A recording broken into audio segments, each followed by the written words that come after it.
À 45 ans, qu'elle fête ce mercredi, Charlène de Monaco est aujourd'hui une femme accomplie, princesse du Rocher, où elle s'affirme jour après jour comme une personnalité incontournable. La jeune femme est une heureuse maman de jumeaux de 8 ans, les espiègles Jacques et Gabriella, et profite de ses journées pour rencontrer et tenter d'aider ceux qui ont besoin d'elle.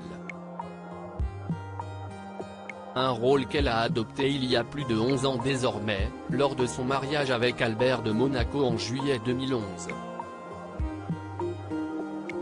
À l'époque, le couple se connaît déjà depuis de nombreuses années et s'unit devant leur famille au grand complet, mais surtout des milliers de fans qui espèrent apercevoir la jeune et encore timide Charlène, somptueuse dans une robe blanche signée Armani et incrustée de 30 000 pierres et 40 000 cristaux Swarovski.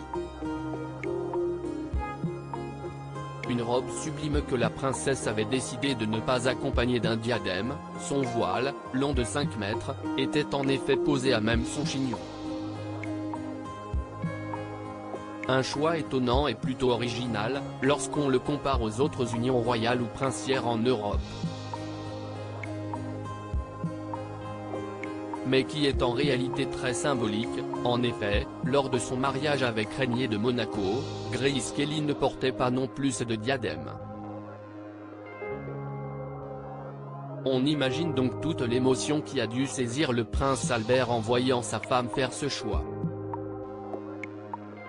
Sa femme, souvent comparée à sa mère, décédée en 1982 dans un accident de voiture d'ailleurs, toutes les deux blondes et magnifiques, elles étaient également originaires d'un autre pays, les USA pour Grace, l'Afrique du Sud pour Charlène, et ont tout abandonné pour suivre leur prince.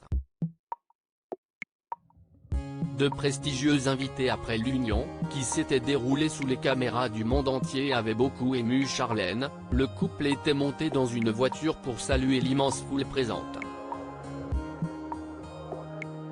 Tous les deux avaient ensuite profité d'une soirée, dans une tenue bien plus simple, en compagnie de leurs prestigieux invités.